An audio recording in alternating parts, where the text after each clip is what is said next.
So let's do that. Let's just think, imagine that we're walking along this pathway, through this forest. It's lined with trees, dead branches lying around.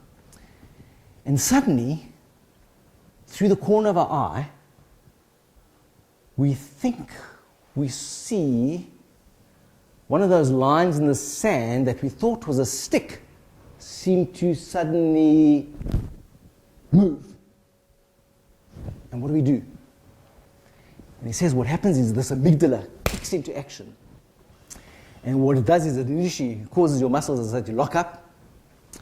It causes all your blood vessels to your eyes and your ears and your other senses to dilate, because clearly we need our senses to be peaked this time.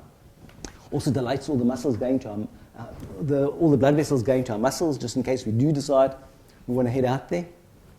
It'll actually constrict all the blood vessels flowing towards the digestive system. It shuts that down, because clearly we don't need that right now. And what it'll even do is it'll cause an involuntary bowel motion to occur, just in case we do decide we want to head out of the area, it's the body's attempt at reducing mass to maximize our acceleration, just in case we do want to head out.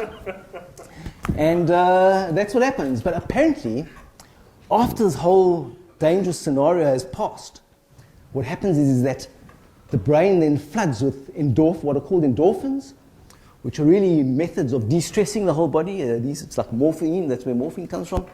These endorphins mop up excess cortisol, which is the stress hormone, just to de-stress the body.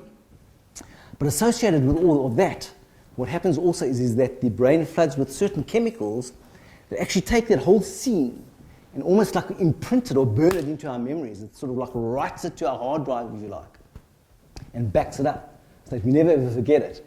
And it's really an ancient human self-defense mechanism to prevent us from repeating those same mistakes, from going back into dangerous situations. Now, David Ropik proves the efficacy of this engagement of emotions in terms of enhancing learning capabilities by actually asking us to try and remember if we can recall exactly what we were doing on the 10th of September 2001. So that's what the Americans would call 9/10. So can any of you guys remember, or women remember what you were doing on the 10th of September? So that's not the 11th, not 9/11, but 9/10, or even the week before. Any takers? I was camping. You were camping. Okay, so how long were you camping for? I came back that evening. Right, so you can call that. And the month before, can you remember what you were doing the month before? No, right, so that proves the point, I suppose. So you seem to associate the camping with that incident that happened on the... So let's, by show of hands, how many people can remember what they were doing on 9/11? Okay, so it's a clear majority. And I think that goes to prove that point, basically.